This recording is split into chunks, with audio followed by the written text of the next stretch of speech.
Hello everyone, I am Adam Maker, and welcome back to the Hell of My Own Creation. Round of applause everyone, we did it, we made it, we only have 10 more to go.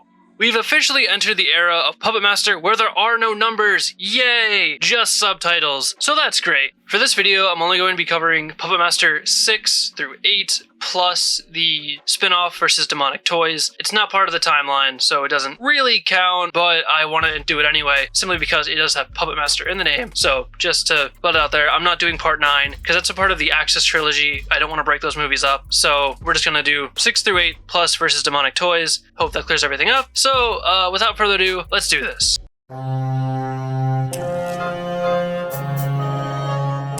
Believe it or not, Full Moon Entertainment actually did fully intend for 5 to be the last one, but according to Wikipedia, due to the financial success of 5 and a high demand from fans, just 4 years later, after it was supposed to be the final chapter, we would get Curse of the Puppet Master. Despite coming after the final chapter, the film actually takes place between 1 and 2 for some reason. This honestly would have worked better just take place after the final chapter, but whatever. But nevertheless, here we are. I guess I should stop stalling now. This is for real, Curse of the Puppet Master. So thankfully, this film actually avoids having 3 straight minutes of credits to open the movie, thankfully, which is, you know, I do have to credit it for that. Judging from what I've heard about this one though, that might actually be the only thing I credit it for. Oh god, the leech woman's back. I really don't like her. Okay, so the puppets are in cages now, with spaces between the bars that literally any of them could just walk through. I mean, that seems like that's just bad design, really. I guess it's the thought that really counts. Or, you know, lack thereof. So we're introduced to a guy that, when I first saw him, I could have swore it was Talon, but it's just another old guy. He ties a puppet in a box and then takes it to the woods and lights it on fire. Guess what? The best part of all this, we can hear the puppet screaming as it's being burned. Is it being burned alive? They're technically alive, right? Doesn't matter. After that, we get the credits, and this time the credits are just put over footage from previous movies. You know what? I'll take it. It's better than the blue text over a black background. I should also mention that once again, the credits are pretty insanely long. You know, they last 3 minutes, which this movie is only an hour and 17 minutes long. But hey, at least this one only had one writer. Also, it was directed by a woman. Look at you, Puppet Master, breaking ground.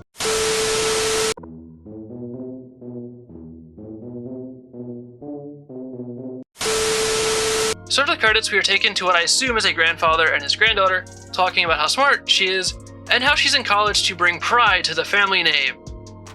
Then we get taken to a scene at a gas station, and to be honest, it looks so bad. It looks like it was filmed on a potato. Anyway, we are introduced to a stereotypical 90s bully, of course, who has a sweet sports car and a gang of cronies who bully Tank, a special person, or maybe not. It kind of goes back and forth as to what he is. I'm trying not to be offensive, I'm just going off what the movie's giving me. The grandfather and the granddaughter then confront the bullies, who then call the granddaughter a bitch and threaten to beat up their grandfather. Just checking all the boxes for being a 90s bully. Also, Tank's boss bullies him too. That's kind of a dick thing to do. Tank, by the way, has done nothing to anyone. He was just carving something. That's all he's done. That is all he has done this whole movie. He's just been sitting there, carving away. Okay, so actually, after reading the Wikipedia, I was informed that that is not grandfather and granddaughter. It's father and daughter. Oh.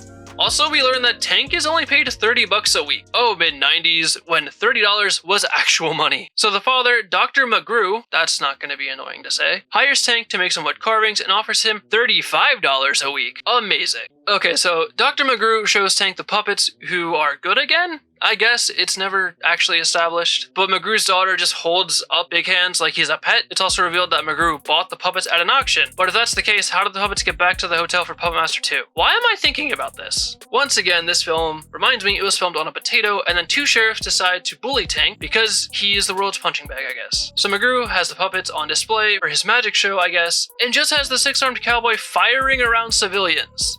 That's the same puppet who killed a Nazi once, right? Like, he's been reduced to performing. What happened? I mean, he is a puppet, so I guess it makes perfect sense. Also, one of the sheriffs put his gum on Big Hand's head, so you know for a fact that sheriff is going to die. Also, so Big Hand's and the daughter are like best friends. Like, she holds him like a cat and talks to him also like a cat. So as mentioned before, Tank likes carving things, so McGrew took that as make Tank carve puppets out of wood. My brother in Christ, Tank liked to whittle little carvings and you're asking him to make puppets. What the fuck, dude? Also, this dude McGrew tells Tank that if he carves the puppets, they'll come to life, which rightfully Tank is confused by and says the most reasonable thing I've ever heard in these movies. These are just pieces of wood. No matter how perfect I carve them, they'll just be pieces of wood. Yes, Tank. Tank, you are right. Then McGrew says the scariest thing I've ever heard. You want to know how to make a dead thing live? You put your soul into them. No, I'm good, thank you. And if I was Tank, I would get the fuck out of there. But no, it's a movie, so Tank stays and just carves the puppets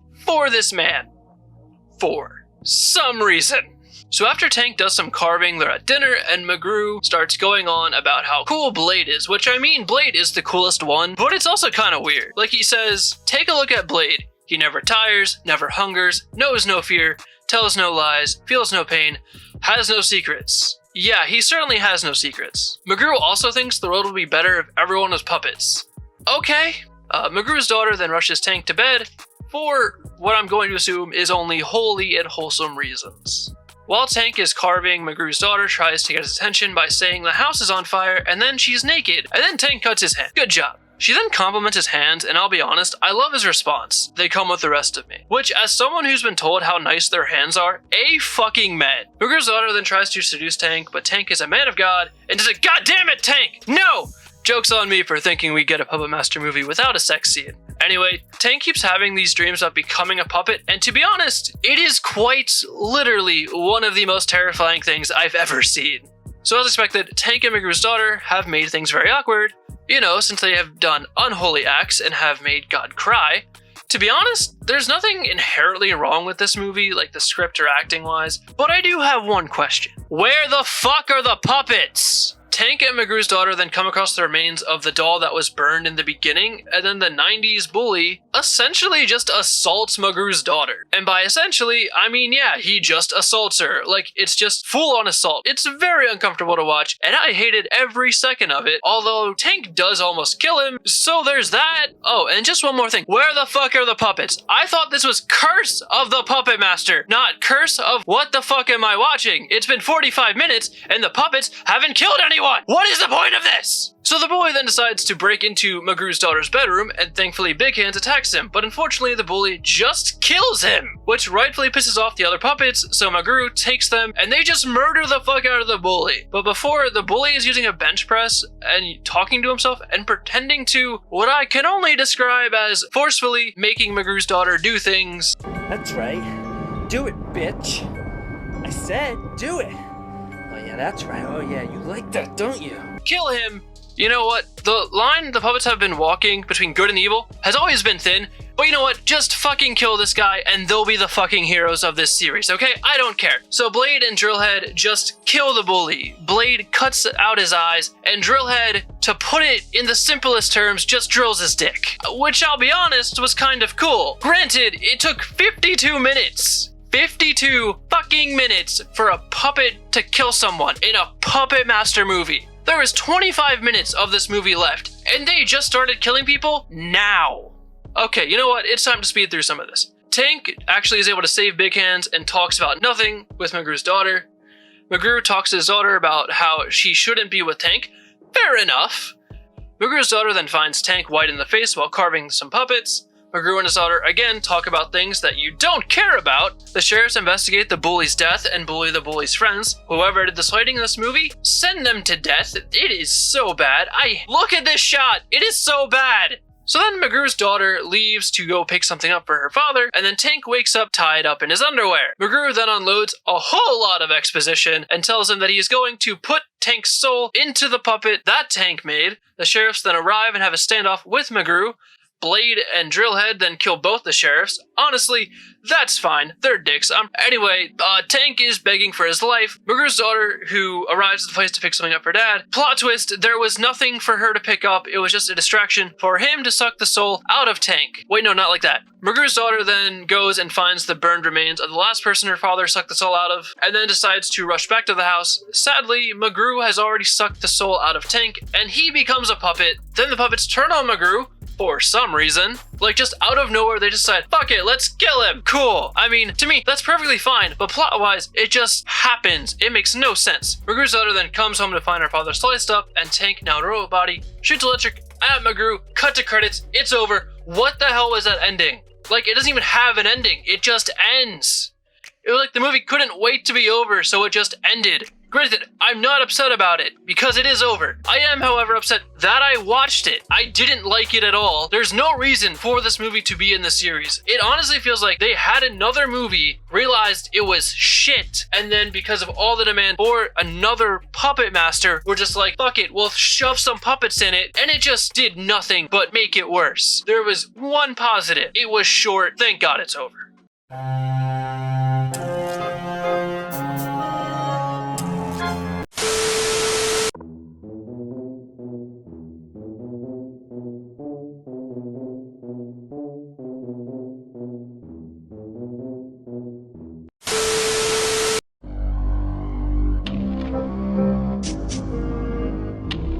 Alright, Puppet Master The Legacy. This one has the lowest score at a 2.7 on IMDb. So I'll be honest, I am a little scared. I also read on the wiki that this movie is mostly flashbacks. Fantastic! Can't wait to see things I've already seen. Okay, so these credits, I must admit, are not the worst. They are certainly not fun to watch, but as none of the credits have been for any of these movies, at least we can see the puppets, and these credits are only 90 seconds. You know how bad this series is that I've mentioned the credits every single time because it's one of the only consistent things in this franchise, and like the movie themselves, they're bad. Okay, I am so sick of this fucking hotel. What is so special about it? There are so many possibilities for killer puppets, but they keep us in this goddamn hotel. Anyway, here's a terribly lit scene where a woman is on the phone and then she looks at the book in front of her and tells the Puppet Master to reveal his secrets. So we then see footage from a previous movie. I'd tell you which one, but then I'd have to go back and figure that out, and I am not doing that. Anyway, the book then catches on fire. Amazing. I love this movie already. Okay, so remember back in Talon's Revenge, how he befriended that child? What was his name again? Oh yeah, that's right. Useless. Well, he's back, because everyone remembers him, right? Well, Useless is in the basement of the hotel. What the fuck? Why does everyone end up at this hotel? It's never even open. It's always closed. So they have no reason to be there. Okay, Plank did, but he was the caretaker. But everyone else doesn't have a reason. What is so special about this godforsaken hotel? Is it because they already had the sets and didn't want to build anymore? You know what? That probably is it. Anyway, yeah, the woman then threatens to rob Useless and tells him she wants the formula. Why does everybody want this formula? It just brings puppets to life. It also brought Talon back that one time, but the series just kind of forgot about that. But why does everyone want this goddamn formula? Also, this one takes place after 5. So technically speaking, this is the final entry in the series. But where's Plank? I liked Plank. Anyway, back to what I think is supposed to be a plot. We once again see footage from other movies because I'm pretty sure this one wouldn't even count as a short film without it. This movie, by the way, is only an hour and 13 minutes, in case you were curious. So the next 6.5 minutes is all old footage from Retro. And if you were curious, yes, that is in fact Greg Sestero from the critically acclaimed movie, The Room. But yeah, that's all it is. It's literally just the last movie. It then cuts to a pointless shot of the woman and then goes right back to Retro for another 3.5 minutes. Like, if you're just gonna show what happened in the previous movies, why are you even making one? Okay, so now we're back to Useless and the woman who kind of argue, and I don't care. And then we get sent back to Puppet Master 3, which I have seen, but the difference in flashback from the one we just saw, well, that was, yeah, 6.5 minutes, which is long. This one is 21 minutes and 20 seconds. This movie should have been called Previously on Puppet Master, because that's all it is. It's just a recap of the previous movie. What's the point of watching them if this one is just going to explain everything anyway? So after that extremely long flashback, which was 21 minutes and 20 seconds, by the way, the woman just shoots Useless and talks about how dangerous Talon is. Cool. And then guess what? It cuts back to more flashbacks. Granted, these ones are much shorter, but they're still long compared to what flashbacks should be. And then it cuts back to the woman who just continues to threaten the man, and then guess what? More fucking flashbacks! This time, it's from 4 and 5. Doesn't make it better, I'm just saying where they're from. And then it's revealed that the woman who we've been seeing this whole time, threatening the Useless kid from 3, killed Plank to get Talon's diary. Fuck her. I loved Plank. He was a good man. He was the hero. Also, she just says it. There's not a flashback to that, because God forbid this movie film anything fucking new. Then we get 10 minutes from Cursa Puppet Master, which I just fucking watched. And then the guy, what did I call him? Oh yeah, Useless. He just smacks the woman, takes her gun, which immediately sends us to yet another goddamn flashback. What is this fucking movie? This flashback, if you were curious, is the puppets bringing Talon back to life in 2, which I'll be honest, I forgot happened. And then the woman actually reveals her motivation for wanting the formula. She doesn't want it to bring puppets to life. It's actually because she wants to bring people back from the dead, which I suppose it does make more sense. And then guess what? More flashbacks to when Talon put himself into another body and then the puppets killed him, which is finally explained. See, who would have thought that apparently having your soul get trapped in a 2-foot tall immortal piece of wood was terrible and is also insanely painful. And that's why they killed Talon in 2. So the woman is trying to figure out how to kill them. Did you miss the part where the farmer lady burned the leech one? How about that? Just try that. I feel like that would do a good job killing them, but maybe not. I don't know. So then the woman just dies, and then the man fires a single bullet, and I can't even say cut to credits because there are none. Yeah, no. If you can't tell by my voice, this is the worst one by far. This movie is an hour and 13 minutes long. You know how much of that time is flashbacks? An hour and 3 minutes. But this hour and 13-minute movie consists of maybe 10 minutes of new footage. Everything else was from movies that have already been made and that I've already watched. This movie is honestly a work of art. I cannot express to you how much I hated watching this. Oh, and I almost forgot to mention that instead of end credits, there's a thank you to the cast and crew of the previous movies, which makes sense because they did all the damn work. I'm done. Fuck it. I'm done. I'm sick of this. I'm done. I'm over it.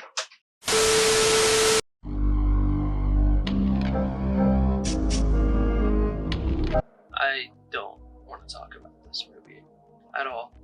Next up, okay, whatever.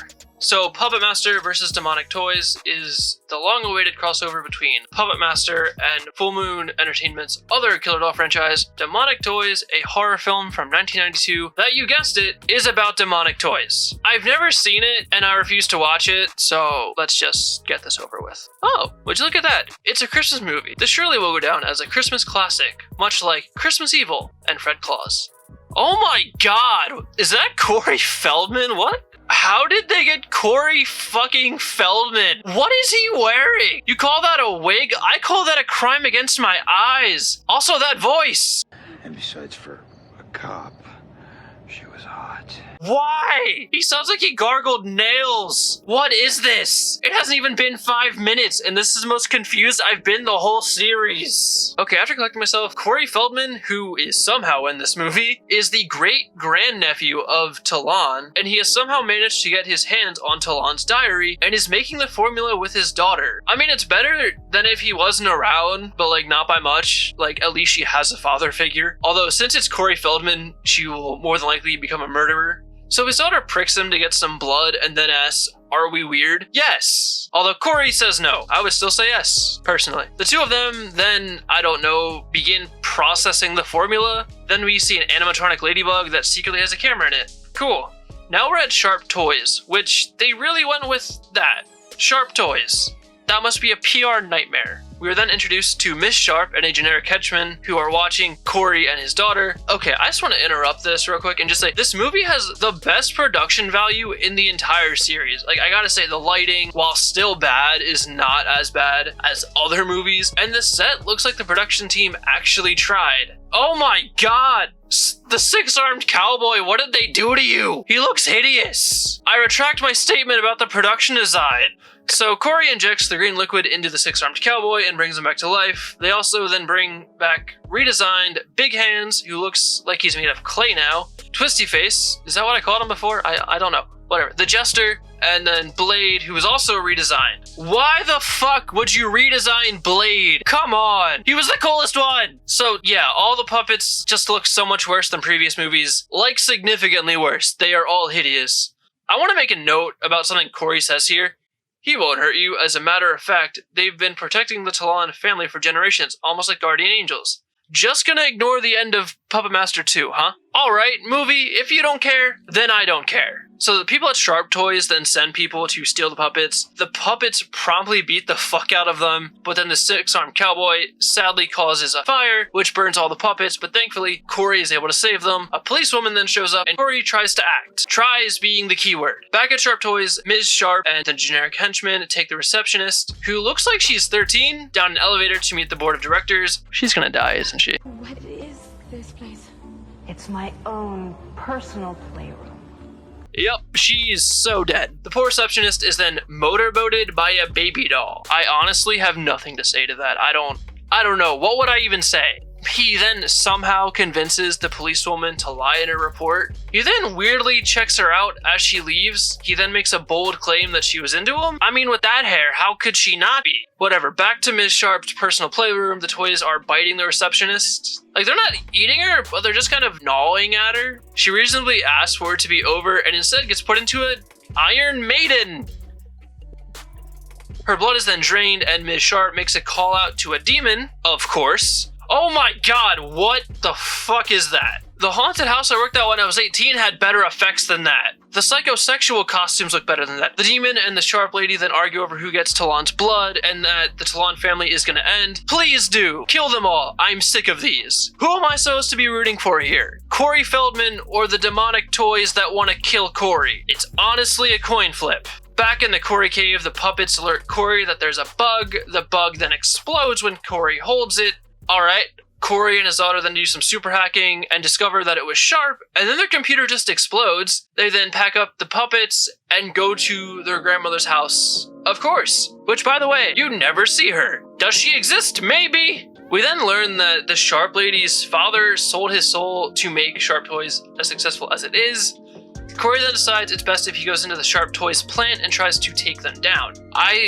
I thought this was a Puppet Master movie. Why is Corey Feldman the one breaking into the plant? Why not just have the puppets do it? Oh, well, you see, they didn't do it because that would make sense, and God forbid this franchise make any bit of sense. Sharp Toys has released something called a Christmas Pal that I think is supposed to come alive. I think that's what their plan is. And the Sharp lady is trying to make herself seem like a good philanthropist and donated a ton of toys. She even gets an award that's presented to her from the policewoman earlier. Meanwhile, Corey is snooping around and then gets chased by the motorboating baby. Corey then just yeets the baby into the henchman. Corey then runs through where the police lady is and he gets arrested. So after that, Corey goes back to the grandmother's house. Also, Corey decides to give Puppet some upgrades. The six-armed cowboy gets some new guns. We then learn that Corey's daughter went through a phase where she listened to a band called Altar of Blood, which is somehow not a real band, actually. I looked it up. It's not real, but that is an awesome name. I mean, you got Megadeth, Death, Lamb of God. No Altar of Blood, though. I mean, it's a good name. The policewoman does some breaking and entering to Corey's house, and the motorboating baby, the bear, and the clown are also there. They all try to attack her, and she just shoots. She then leaves, but the baby is on the back of her car. Back with Corey and his daughter, they have an awkward conversation about if she's still a virgin, and then they bring all the puppets back with their upgrades. Big Hands explodes a pillow. Not plot relevant, but I thought it was cool. The policewoman then shows up at Corey's grandmother's house, where she meets the puppets. The motorboating baby then calls the Sharp lady and tells her where the puppets are, and now we get to the fight. You know, the whole point of this movie. It's in the name of the fucking movie, after all. Actually, no, we don't. Some henchmen come and kidnap Corey's daughter, and then I swear to God, I'm not making this up. The motorboating baby then farts with so much force, he is sent through the air and knocks Corey out with a single punch. I have no idea what to say to that. Corey then wakes up in the Sharp lady's office. Meanwhile, Corey's daughter is being taken to the playroom that we saw earlier. The Sharp lady then tries to seduce Corey, but before that happens, he gets the puppets awake. Can we just get to the fight now? You only called the damn movie Puppet Master vs. Demonic Toys. No, actually, because the Sharp lady asked Corey to impregnate her. That is actually what she said, and like the man of God he is, Corey says no, and then is immediately punched in the dick. The Sharp lady then takes another receptionist to meet the board of directors. The puppets escape, killing the people guarding Corey. The henchman brings in the clown, who screams, causing the henchman's eyes to explode. Alright, Corey and the puppets then make their way to the playroom. Meanwhile, in the playroom, the other receptionist is just thrown into the hole. The demon, who is dressed as Santa this time, comes back and threatens Corey's daughter, but now it's time. The fight is here. Big Hands crushes the baby's head. He also loses an arm. Blade decapitates the bear. Jester throws the clown thing against a wall. And Corey fights a henchman. Bro, your daughter is dying. Actually try. Like, try to win this fight. But anyway, the Sharp Lady isn't able to drain Corey's daughter before the sunrise, so the demon takes her back to hell, and Corey saves his daughter. They won because the sun rose, not because they actually won the fight. 10 out of 10 dad right there. So anyway, Corey and his daughter and the policewoman all walk out together in victory, and the policewoman invites them to Christmas dinner. Roll the fucking credits. I don't know what I expected, but it wasn't that, and I really wasn't a fan of it, to be honest. Next.